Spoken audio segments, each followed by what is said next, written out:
Lasciò il suo paese all'età di 20 anni, con in tasca 2 soldi e niente più. Aveva una donna che amava da anni, lasciò anche lei per qualcosa di più.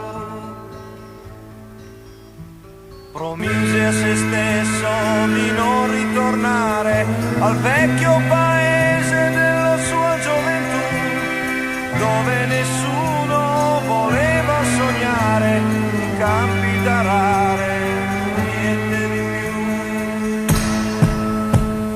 Cominciò così a fare il vagabondo, girando paesi e città.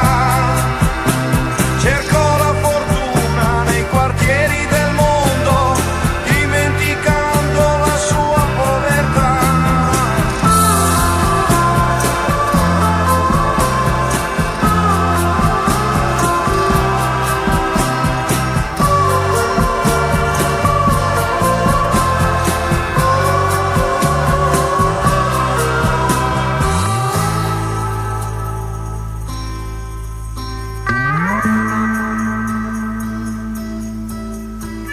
Un giorno in casa di un grande poeta trovò dei ragazzi che parlavano di pace.